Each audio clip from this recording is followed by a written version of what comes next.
Welcome everyone. My name is Michael Chan and I'm here with the Faith and Firearms Project, here with Thank you so much for taking this time to talk with me. Glad to be here. Tell us a bit about yourself, sort of social location type issues, and social we know one another through Luther Seminary. We do. Right. We do.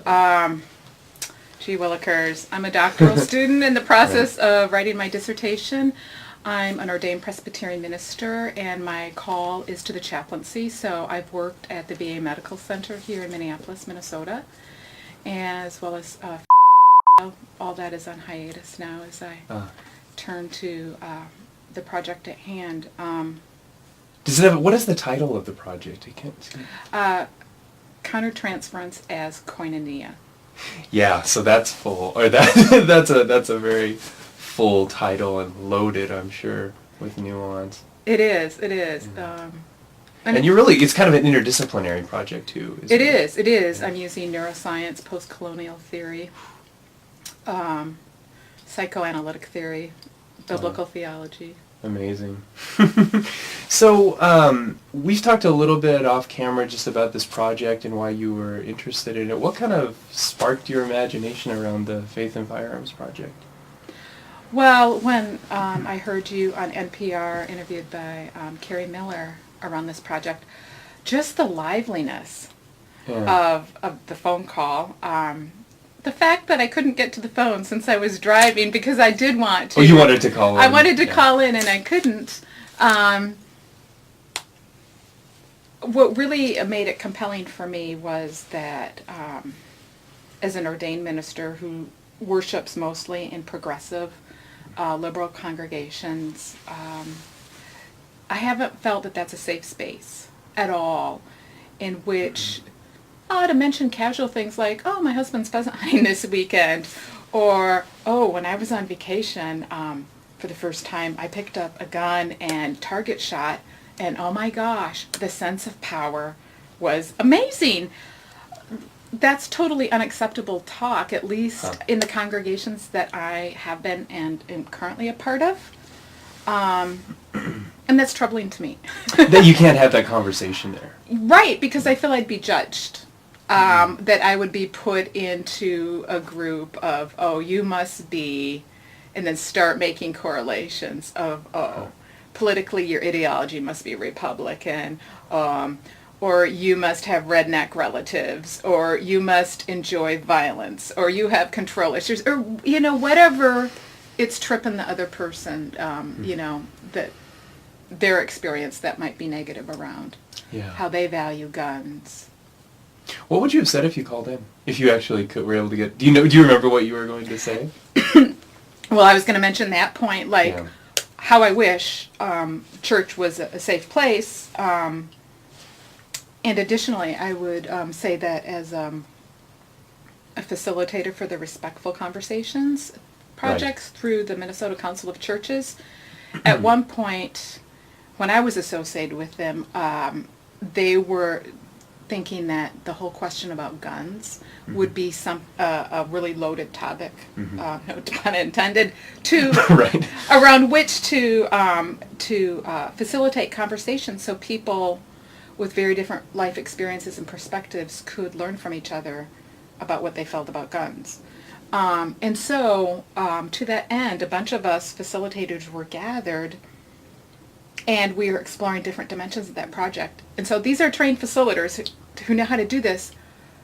People's buttons were pushed. There was energy flying, and people got defensive.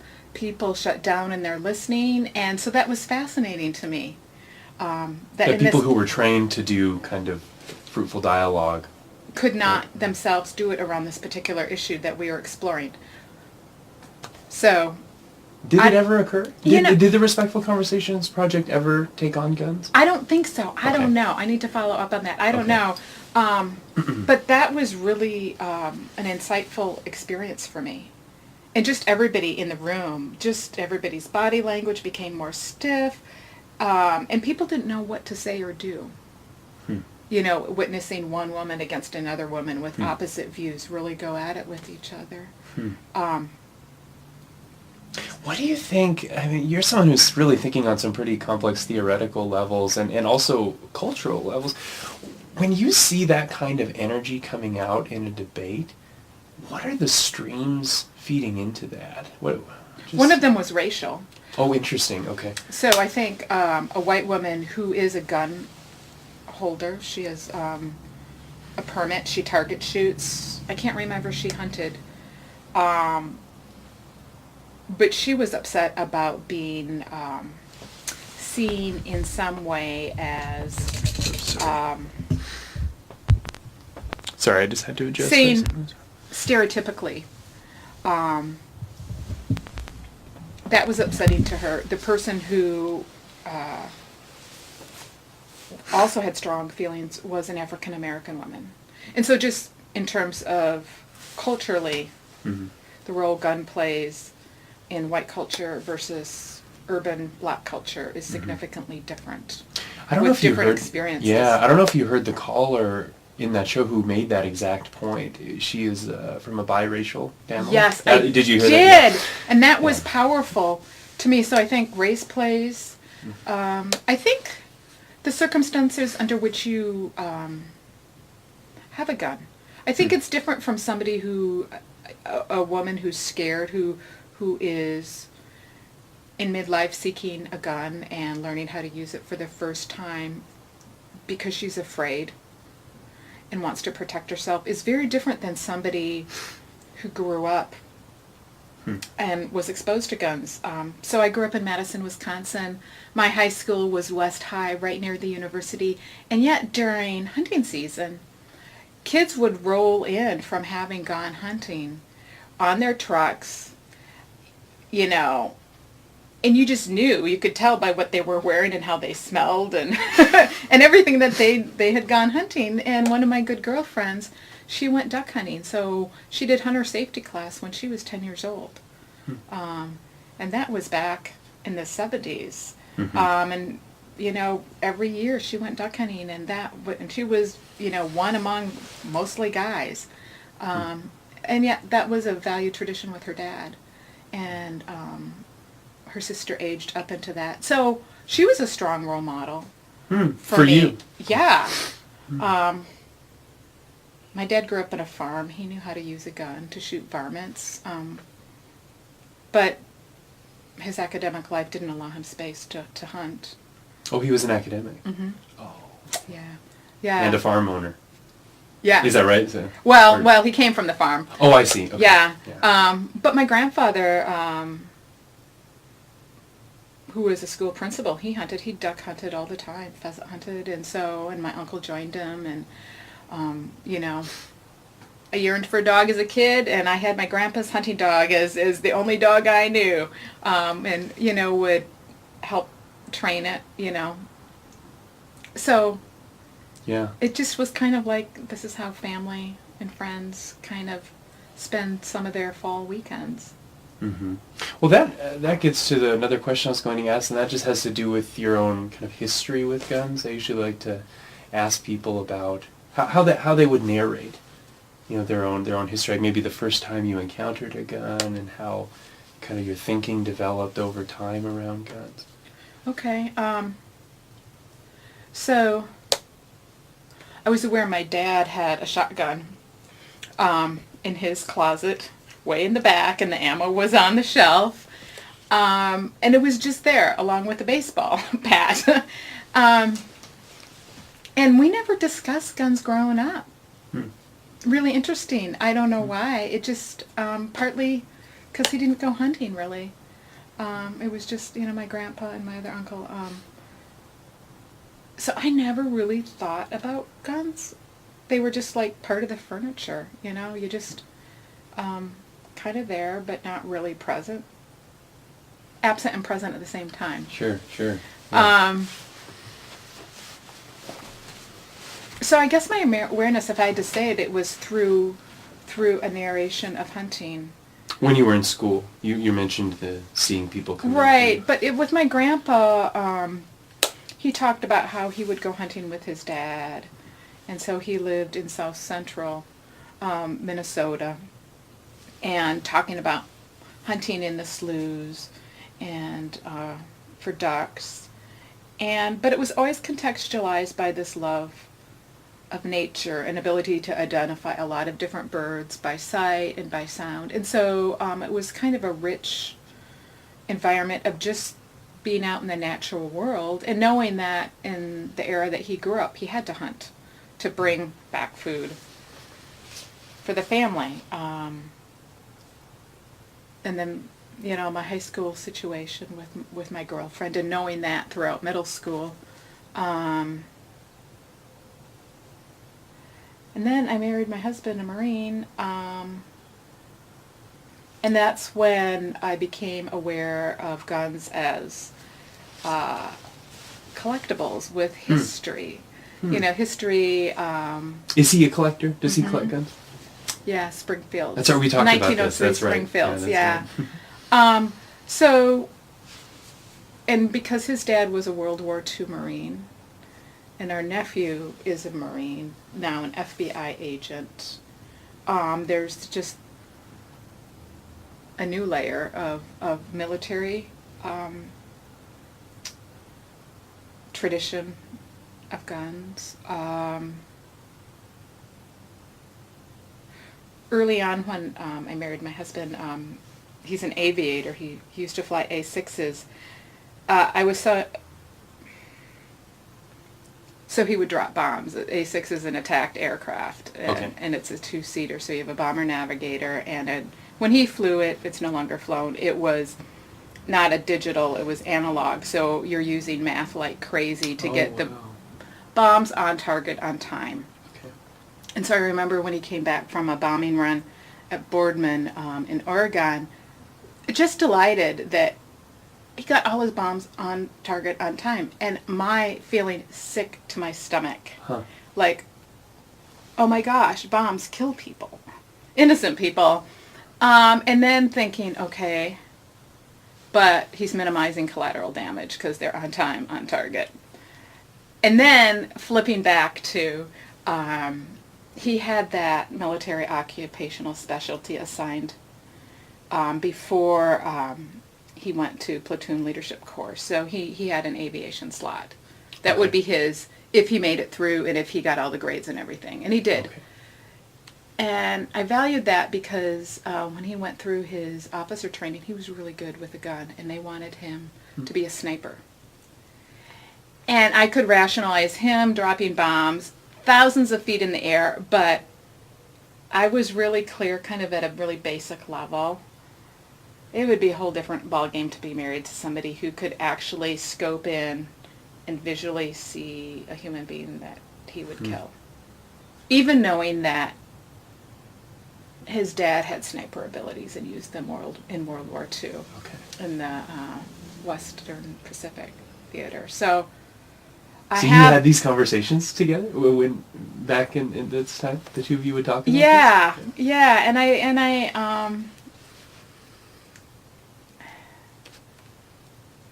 so it's very complex for me because I value human life, and yet I grew up where my mother's ethic, it was she would do nothing to protect my sister and I if somebody was breaking into our house. She wouldn't use anything to be a weapon of violence. She would allow whatever to happen.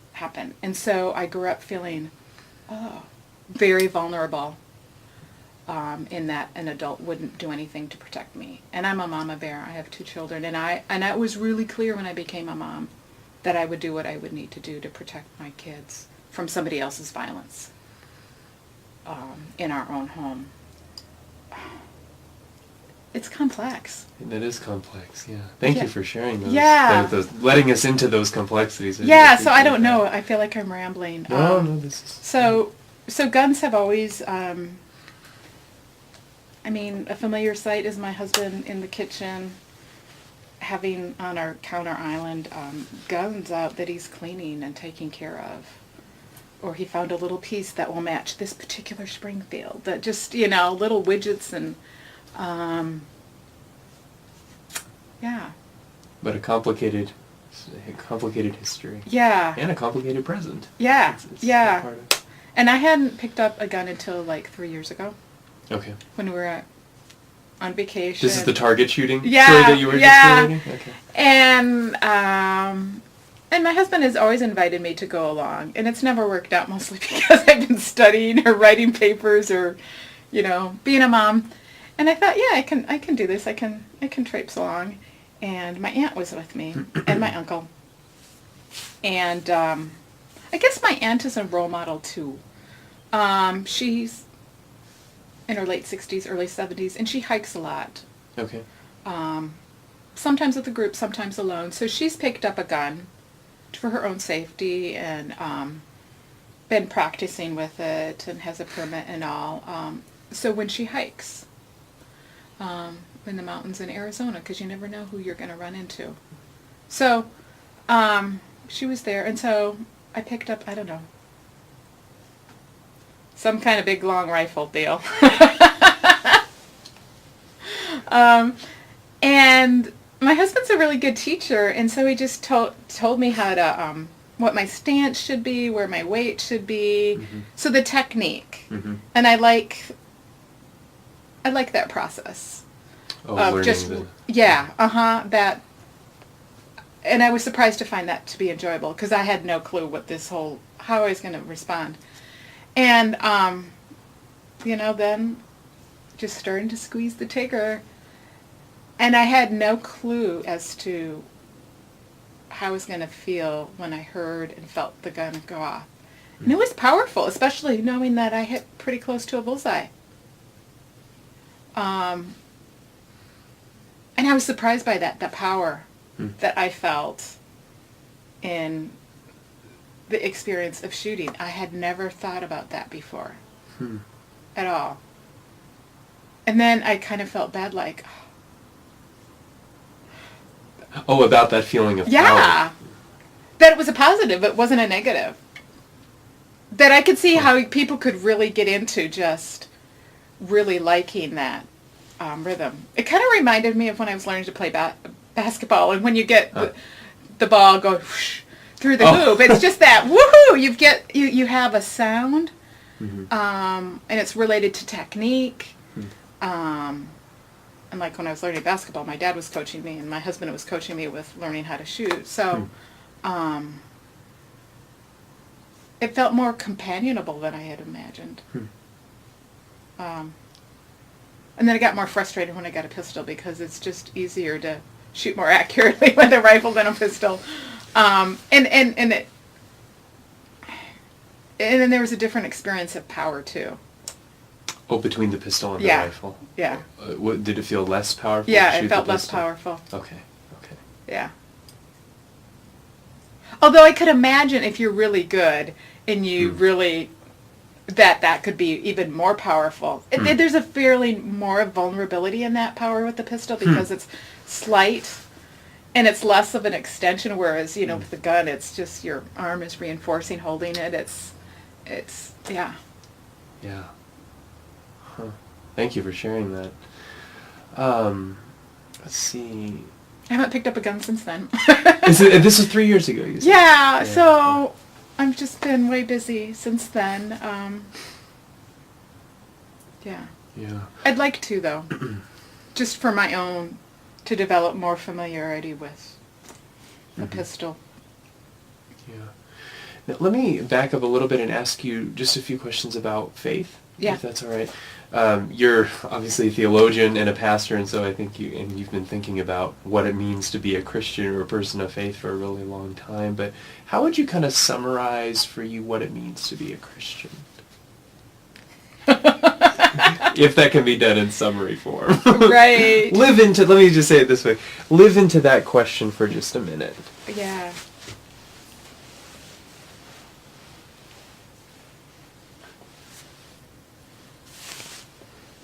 For me, it's a communal enterprise. I guess I can characterize my faith in the sense of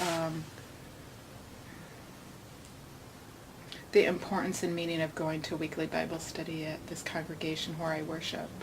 I worship at it's an urban congregation with a commitment to social justice, and it has English learning center. It has a transitional house for the homeless, and it operates a shelter.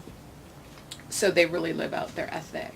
And it has powerful liturgy. And so a bunch of us meet on Wednesdays, and it's a safe space in which I don't even prepare. I don't look at commentaries. I don't look at Greek or Hebrew. I just... When you preach, is that what you mean? Or? Not when I... No, I do when I preach. But when I go to this weekly Bible study... Oh, I see. I don't.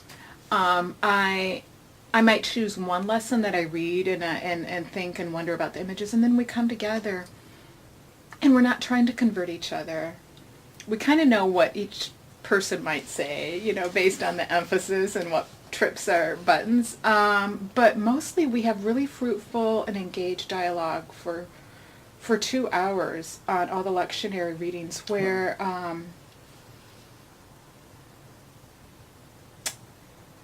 we support each other at whatever level we can read. Sometimes homeless people come in, people drift in and out.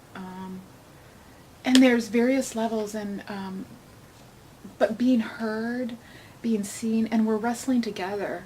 So I feel like my faith it proceeds week by week, really rooted in the biblical text that I wrestle with. And being in a group, it makes that task much more rich and more complex because of hearing what other people say and knowing just enough about them that what they say, it changes. It nuances, it tweaks what I'm thinking. And so it really reminds me of the multivalence readings of how we respond to what God is saying in our lives. So I welcome that. And sometimes it's not easy. It's not easy. But living in that kind of community and reading texts together. Yeah, but so fruitful to me. And I guess it kind of resonates with an image that's always been really helpful for me in my faith, and that's Isaiah 43, that God is calling us by name, that we're beloved, and that God's with us when we go through times that feel like fire, times that threaten to drown us or at least flood us with emotion, where we kind of feel stuck and flailing around. So I guess I'm committed to just to keep wading in the waters and know I'm not doing it alone, and that the Spirit's troubling the waters at the same time, and that's kind of okay as long as I have people alongside me to steady me and to walk with me in that. Yeah. Well, you mentioned God and kind of some images, some metaphors, really, of God, the one who calls us by name, I think is the term they use. Yeah. And are there other kind of governing images? That's a loaded word for you, I'm sure, since you're working with in your dissertation on the divine imagery. Yeah. But are there some that are particularly meaningful for you?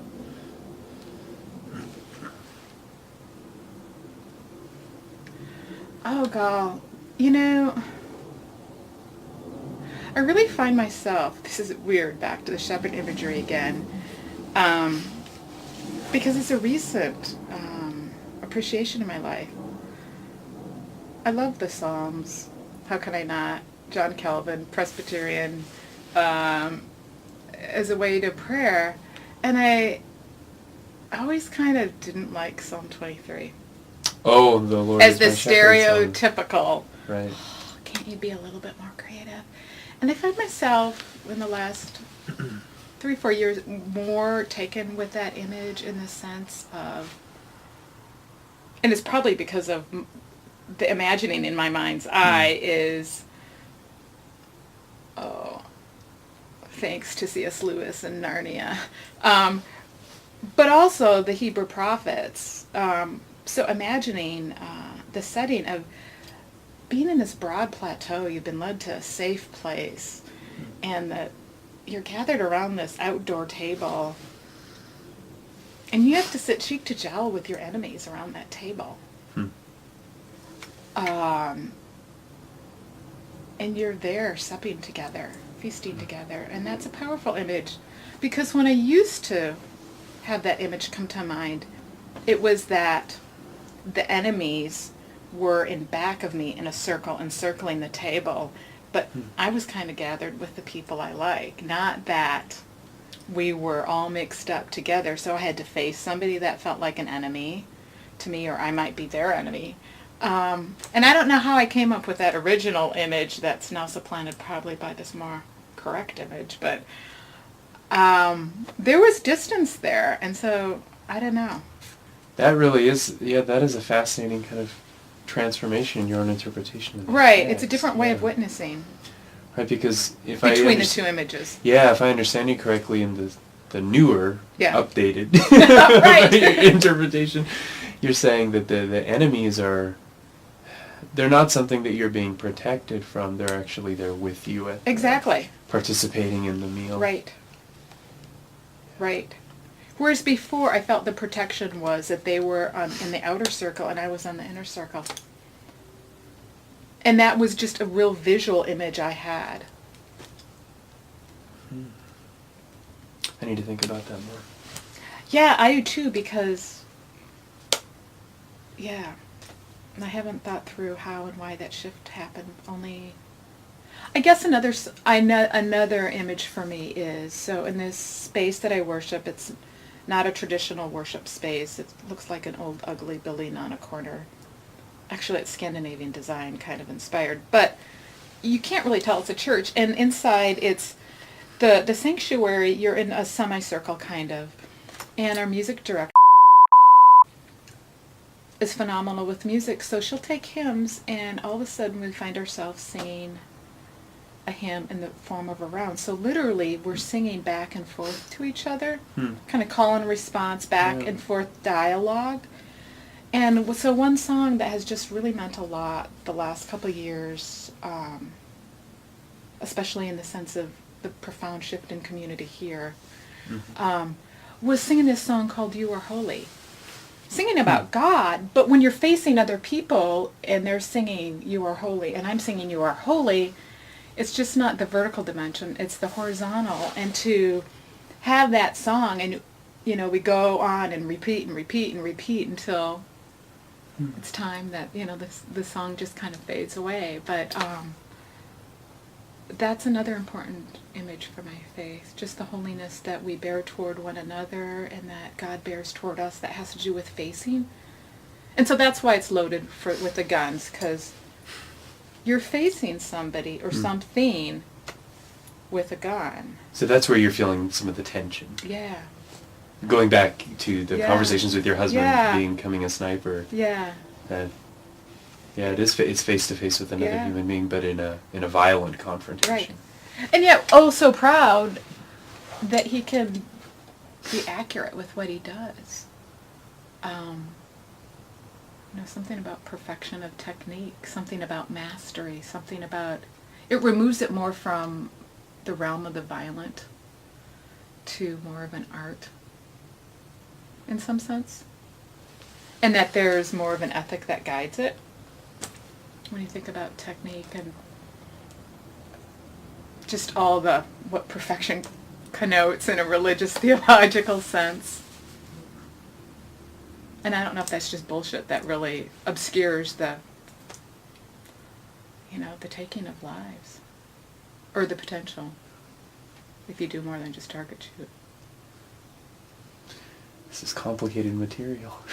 It is very complicated material. And who else could I talk about it with except you? This is what makes your project so great. So I wish churches could facilitate this.